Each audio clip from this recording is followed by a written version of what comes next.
العربية احنا بدأناها من 3 أيام فاتت. الحمد لله كان يعني تمثيلنا فيها مشرف جدا.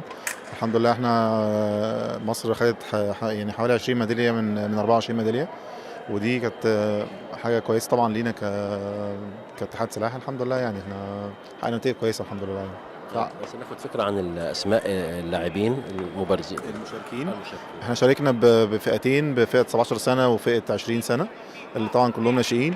الأسماء اللي شاركت في 17 كانت نور مدحت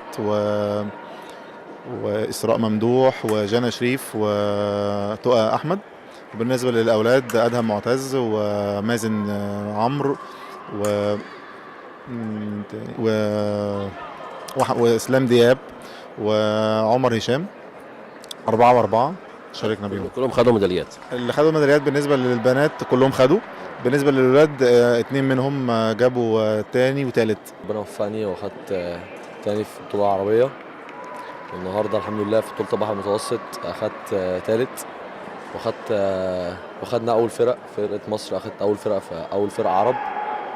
الحمد لله يعني ربنا وفقني ولعبت حلو، والمنافسة كانت ظريفة، اللعيبة متدربين كويس واحنا ما شاء الله علينا.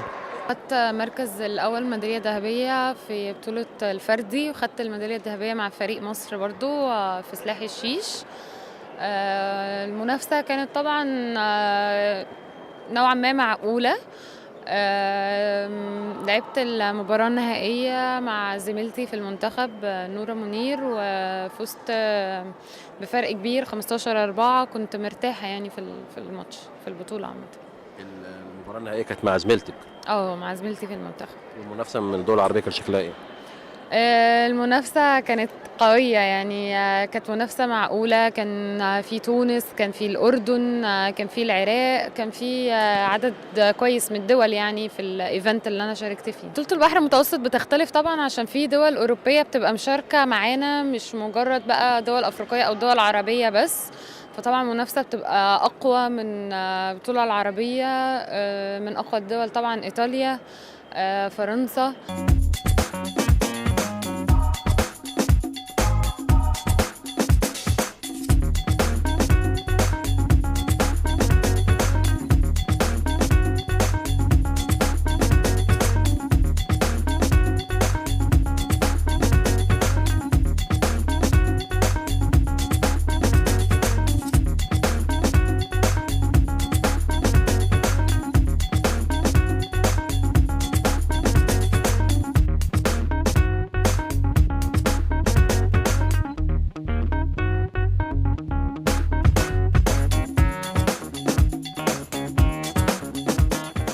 كان اكبر منافس لينا بالنسبه للاولاد فرقه الكويت، انها فرقه قويه قوي، وبقى لها شهر قاعدين في المانيا بيتمرنوا، وجايبين مدربين اجانب عندهم خبره عاليه.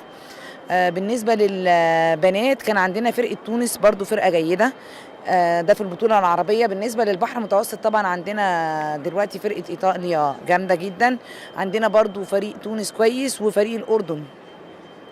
طيب بطولة البحر المتوسط أكيد مختلفة عن البطولة العربية في المنافسة. ناخد فكرة كده عن بطولة البحر المتوسط والدول المشاركة والمنافسة هتكون شكلها ازاي؟ هو زي ما قلت لحضرتك، عندنا في البحر المتوسط عندنا إيطاليا، عندنا نازلة ب3 لعيبة أقوياء مش ضعاف، يليهم تونس عندهم لعيبة كويسين جدا، يليهم الأردن، وطبعا منتخب مصر دي أقوى يعني. موجود أسبانيا، موجود تركيا، يعني بالنسبة لنا الأقوى بالناس هم يعتبروا الطليان طبعا، إن هم ملوك اللعبة يعني زي ما بيقولوا.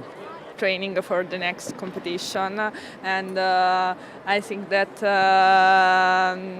no one competition is easy because you have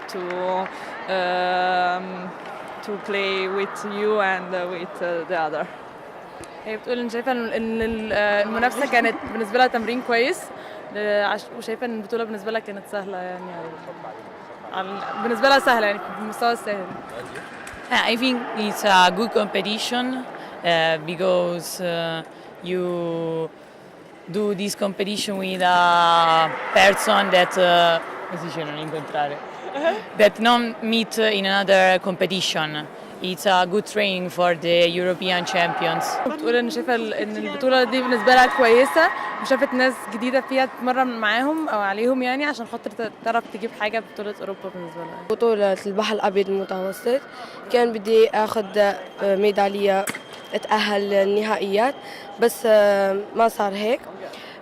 لعبت البولا، خسرت 1 آسو، بعدين تأهلت لطابلو 16، ربحت مع تركيا 15-10، بعدين خسرت مع إيطاليا 15-8.